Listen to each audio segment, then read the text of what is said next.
Hello, everyone. This is Parrish Alford with the Daily Journal. I'm joined by Logan Lowery, our Mississippi State beat writer, and this is Double Coverage, a production of the Daily Journal.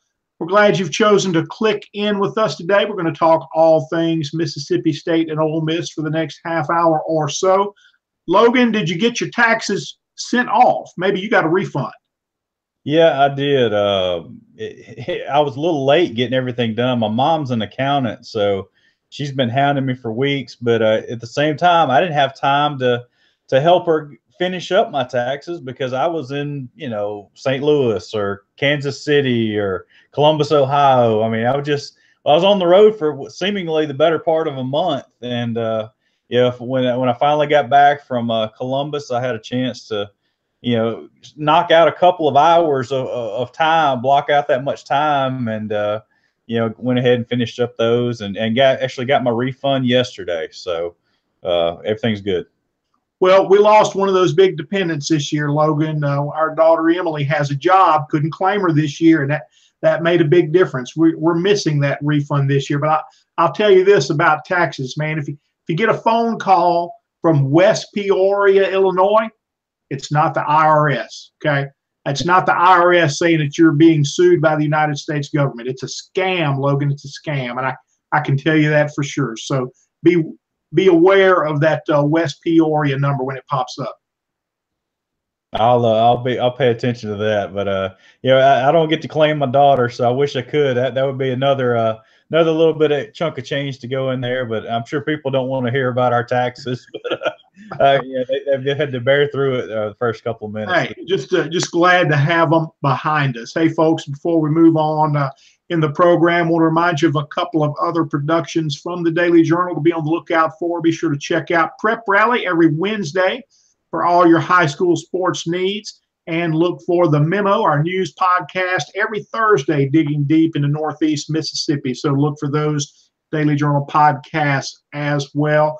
Logan, spring football's in the rearview mirror at Ole Miss. We're kind of entering that time of hope and speculation, but still some spring football to go at Mississippi State. You said they were going to scrimmage last week, but kind of was canceled because of the severe weather. Is that right?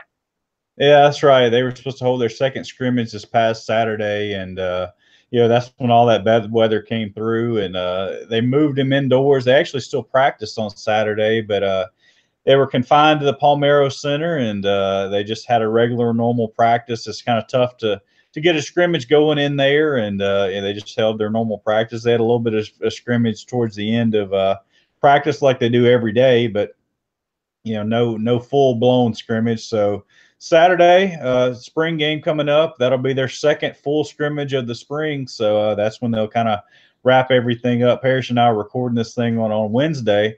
And so Mississippi State is actually going to have 3 more sessions left for this spring. They'll practice Thursday, practice Friday, and then they'll have that spring game on Saturday to wrap things up. But it's coming down to the wire.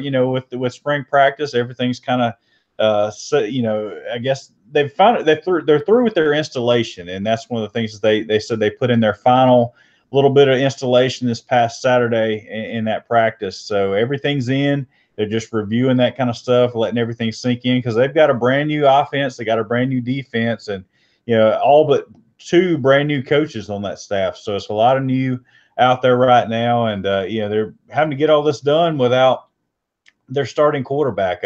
Nick Fitzgerald is out there and able to go through most of the stuff. He's withheld from all the team portions of practice, when all the contact actually goes on. But he's out there going through all the individual drills, going through the 7-on-7 stuff, trying to learn this new offense. And I talked to Nick the other day and just asked him what he liked about this new offense. And he said, without a doubt, he likes the fact that they're going to throw the ball downfield more. And I've seen that throughout spring too.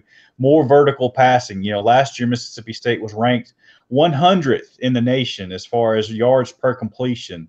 So a lot of short stuff. They averaged, is right at about 11 yards per completion last year. So, they need some improvements in that regard. And they're going to the tight end a whole lot more than what they did under Dan Mullen. So it's some subtle changes to this offense, and I'm kind of interested to see how they, because I've only seen them scrimmage that one time 2 weeks ago, and want to see how much they've learned and kind of grown and matured in this offense when they take the field on Saturday. But it's going to be tough to do, Parrish, because they've only got one scholarship quarterback on the team, and Joe Moorhead's going to divide the team in half, and I guess they're going to play a full actual scrimmage, and so that's going to be tough to do with only Keaton Thompson as the only scholarship quarterback.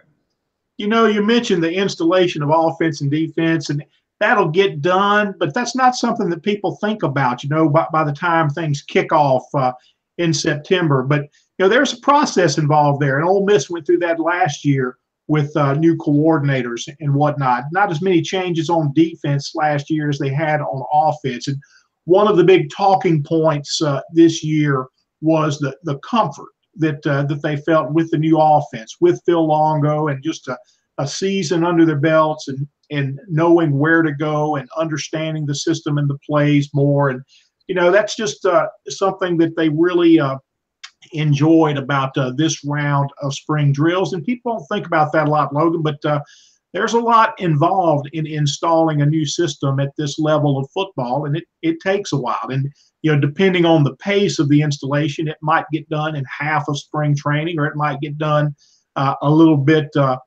longer than that, but it takes a while to put it in. And after the installation is complete, it still takes repetitions over and over before it becomes second nature to these players.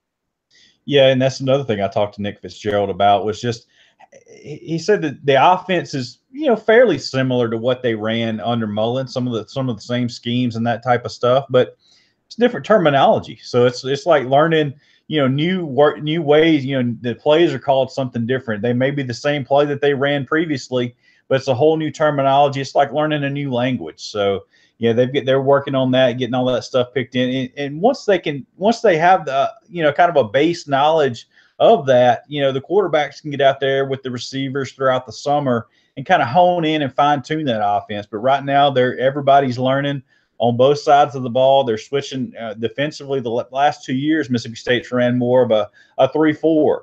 But right now, they're switching back to more of a 4-2-5 look, Parrish. So it's a little bit different look that they're going to run defensively this year. There's still going to be some 4-3. There's still going to be some 3-4 looks, but I think primarily they're going to probably run a 4-2-5. So a little bit different look defensively that they got to adjust to. But adjusting to a new defensive coordinator is really nothing new for Mississippi State. They seem like they do that every single year and have been for the last decade or so. So that's really nothing new to these players. I covered a 4-2-5 at Mississippi State with Joe Lee Dunn as coordinator. Logan, maybe they can bring him back in a consultant's role. The 4-2-5, it lets coaches like it. The ones who run it like it because it lets them get more speed on the field, they say. And that fifth defensive back, most of the time, it might as well be a 4-3 because they're going to play him near the line of scrimmage, and they might split him out a little bit. It might be a little bit of a different look, or maybe they bring in some different personnel and get a bigger linebacker and run those three straight linebackers shoulder to shoulder. But in essence, that fifth defensive back, acts a lot like a linebacker and has big responsibilities in helping stop the run, but at the same time puts a guy on the field who has a little more athleticism and who can help in pass coverage a little bit more than what you think of when you consider a traditional linebacker. But the 4-2-5, man, it can compensate for some things because speed makes up for some deficiencies in other areas. Especially if you're a team that you need good tackling and you need somebody who can get to the ball quickly. If you can get to the ball with speed, if you're not a great tackler, if you can just slow things up, maybe the pursuit will come. But a lot of advantages for the 4-2-5. Shifting gears a little bit, Logan, let's talk some baseball.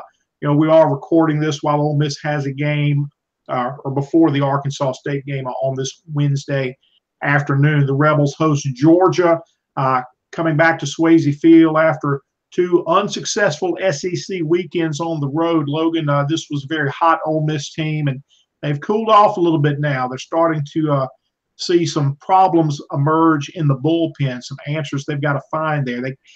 Parker Caracci just a couple of weeks ago was getting a lot of attention as the next big thing, a very hot closer. And Caracci's still been good, but he comes in, he throws hard, he throws strikes, but he's still adjusting to the role. But the problem has not necessarily been with Caracci on the back end as much as it has been with the setup guys in getting to the back end. You've lots of times, at least, how Mike Bianco uses his starters. You'll have 2 innings or maybe 3, hopefully not that many, before you get to the closer. But it's those guys in the middle there, Will Etheridge, Dallas Woolfolk, Will Stokes, who have been getting hit and have gotten beaten up a little bit, have not been able to hold runners and hold leads. The Vanderbilt series, of course, Ole Miss wins big on the first night, 11-3 last Friday.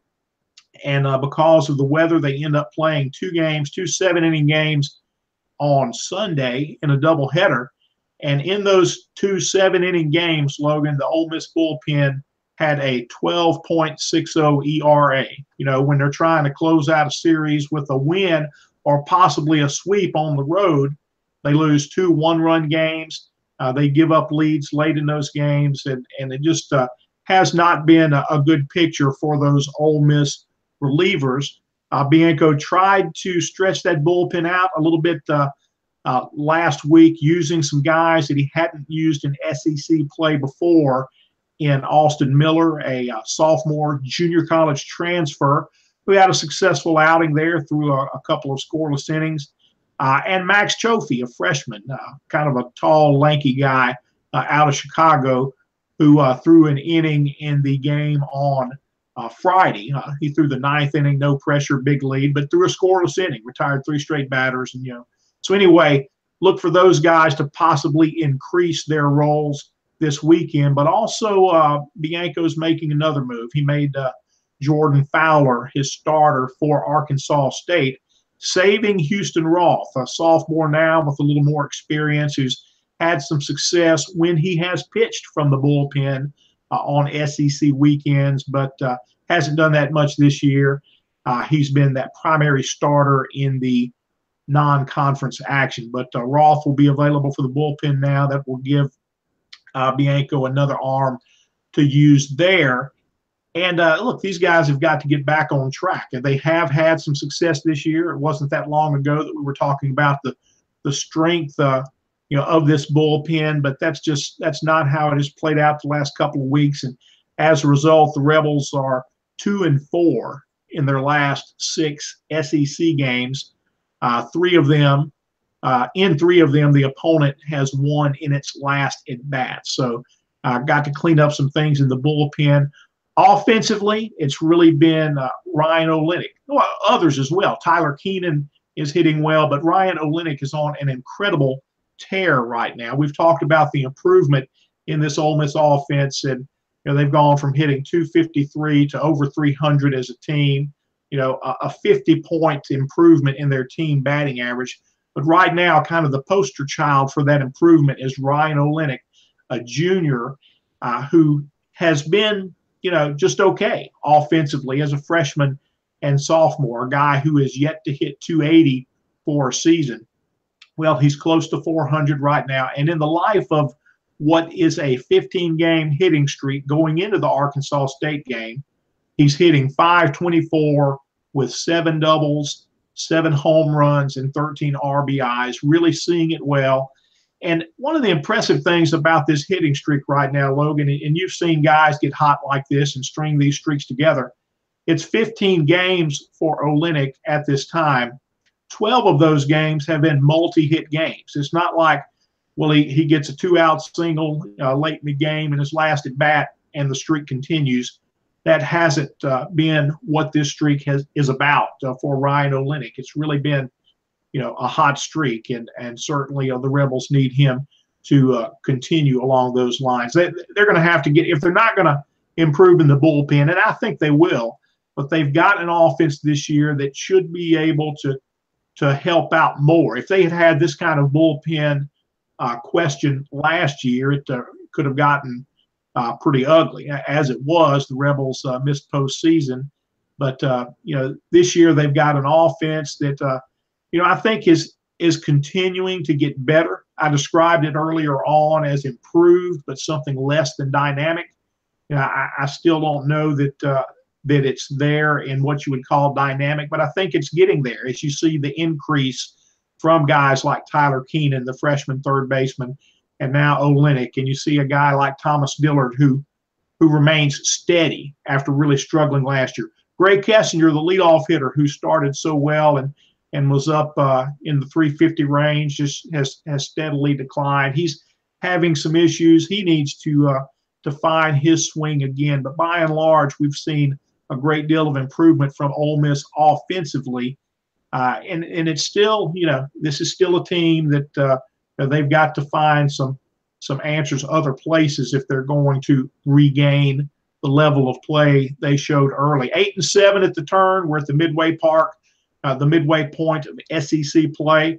This Georgia team that comes in this weekend is 9-6 in conference play. One of the surprises in the SEC. 8-7 is a good place to be. Ole Miss has taken this record before at the midway point and gone on to some really impressive things. But if they're going to have that strong finish this time, you know, they've got to clean up some areas, starting with the bullpen. Yeah, and for Mississippi State, Super Bowl all weekend, obviously, you know, the spring homecoming, if you will, for the university, and you know, another large, you know, crowd is expected this weekend. They're trying to break the record, the spring football game record. That's what Joe Moorhead's calling for in his first spring at Mississippi State, and obviously that crowd will venture, you know, if it does show up at Davis Wade Stadium on Saturday, it'll venture over to Dudy Noble. I'm not sure how many they can actually get into there this year, you know, with the limited capacity, with the construction still ongoing there. But, you know, it'll be a huge crowd over there expected for that Saturday game. They're welcoming Arkansas in. Arkansas is having a good year, obviously. But, you know, Mississippi State blew a huge opportunity last week at Auburn. Went in Friday night, obviously, you know, facing Casey Mize, you know, the potential #1 overall draft pick in June's draft, came in, and it was a pitcher's duel. Connor Pilkington matched him pitch for pitch for a majority of that ball game. Auburn ends up, Casey Mize throws a complete game. Auburn ends up winning that game 2-1. Mississippi State bounces back and wins that Saturday game 7-2. So the season, it's a rubber match on Sunday, and Mississippi State seemed like they had things rolling. They jumped up to a 4-0 lead, and things just really fell apart for them there in the 6th inning. Gave up 7 runs, Parrish, in the 6th inning. And it's just struggle from there. I mean, they lose that game 7-5 and lose that series. And a tough way for them to lose that series because, like I said, they had all the momentum in that game, and things just really snowballed there in the 7th inning for them. And it's kind of – I don't know that there's really just one – thing you can really put your finger on of what happened. But yeah, it seems like the last few games, Gary Henderson has gone to Cole Gordon. He's kind of been his first option out of the bullpen, and he hadn't really pitched well the last 2 or 3 outings that he's gone to him. And same thing that happened on Sunday. They go to Cole Gordon, and he gives a 3-run bomb, and there goes your lead. And just really has been ineffective. And, you know, they have other options in that bullpen, and for whatever reason, Gary Henderson hasn't gone to them. Now, granted, he was Mississippi State's pitching coach. He's still managing those pitchers, but yeah, I'm sure he knows, you know, a lot more than I do about pitching. But, you know, it seems like they have other options other than Cole Gordon out there. But, you know, Cole Gordon blew the lead against Ole Miss last Sunday, and Mississippi State ended up having to come back and win that game. But he was the guy that blew the lead in that game. And he had Blake Smith hot, the closer, in, you know, ready to go to throw the 9th inning, and for whatever reason he left Cole Gordon out there for the 9th inning, and Ole Miss comes back and takes the lead in the top of the 9th, and that game ends up going to extra innings because of that. So yeah, it's just a kind of a situation where, you know, they need some answers out in the bullpen too. You know, that's another area that they're kind of searching for. They're hitting the ball a little bit better than they have been. They've scored some runs here of late. You know, we'll have to see kind of, you know, they had a tough time against Casey Mize, obviously, but yeah, they're hitting the ball better than they have been. Some of those freshmen are starting to come on and make that adjustment into SEC play, and you're seeing some improved hitting from them. And also Marshall Gilbert, behind the plate, the JUCO transfer. He's starting to hit the ball a lot better than he was at the beginning of the season. But right now, Mississippi State's one game over 500 for overall. So, there's still a lot of improvement left to do. Like I said, they blew a huge opportunity last week at Auburn to kind of win their second SEC series. Really, their only SEC series that they've won this year was against Ole Miss here a couple of weeks ago. So we'll have to see how they do this weekend getting back at home. Arkansas is very good. Mississippi State's actually at Memphis tonight. They're playing AutoZone Park. We'll have to see how they do in the midweek. They've kind of been up and down in midweek games as well. So it's just kind of been an up and down season for Mississippi State. Right now, they're still sort of on the outside looking in as far as even getting to Hoover. So Mississippi State could be left out of the playoff picture like Ole Miss was a year ago. So we'll have to see if State can turn things around here over the final month or so and see if they can play their way back into postseason contention. Well, Logan, as we get past spring football, you get into that coaches on the road season. The Rebel Road Trip starts next week, and that's going to have a different look with basically 3 new coaches. Obviously, Matt Luke was the football coach last year, but he did not participate in this event because at the time he didn't know he was going to be the football coach. And when he was the interim coach. Now it's his team, his program. He's the coach. It's going to be interesting to see, and they'll have the Tupelo stop next Wednesday, and we'll have lots of coverage from that. But it'll be interesting to see. It's going to be 3 new coaches there for Ole Miss with Matt Luke, Kermit Davis, the men's basketball coach, and Yolette McEwen. I'm going to have to make sure I get all of those syllables correct, but I'm learning as I go. But 3 new coaches for Ole Miss, so that road trip's going to have a different look about it. And one of the places they're going to go, one of the cities they'll visit this year will be Charlotte, North Carolina. And then the way this Ole Miss trip is structured, they usually try to hit one big area each year in addition to the spots in Mississippi that are regulars on the tour. And they'll do Jackson and Memphis. They'll pull them out of this Rebel Road trip and hit them at another time. But they're going to go to Charlotte, and I talked with Ross Bjork about that a little bit, and and he thinks he'll have a few hundred people in a room there in a hotel ballroom somewhere, and they'll talk Ole Miss athletics. He says it's a really growing area of Ole Miss alumni, so it's interesting that they would go that far and kind of into the heart of ACC country. But I know the Bulldogs, they'll be getting on the road as well. Yeah, and that's really something that they haven't released any information yet of when and where these Road Dog tour dates are going to be this year. But again, I guess they're delaying it because spring football was delayed a little bit. They're usually done with spring football about this time, and this year they pushed it back a couple of weeks. It was actually Super Bulldog weekend was scheduled 2 weeks ago. And Joe Moorhead wanted a little bit more time to get everything established in his first spring, so he bumped everything back a couple of weeks, and we'll have to see where all they're hitting. They missed Tupelo last year, Parrish, and I actually had to go to the Road Dogs tour in Biloxi, so I imagine Tupelo is going to be back on there. I think that's kind of an every other year type of thing. So it's just one of those situations where I haven't seen the dates or anything yet, but Mississippi State will have Joe Moorhead out on the road with them, and Ben Howland and Vic Schaefer as well. So be Moorhead's first Road Dogs tour. So I guess that's it. We'll have to see those dates, and I'll hit those up and see how everything goes with that. Folks, that's it for this edition of Double Coverage. We thank you for clicking in with us today. Be sure to check out Prep Rally for all your high school sports needs, and the Memo for all things Northeast Mississippi. And Logan and I will be back with you next week for another round of Double Coverage.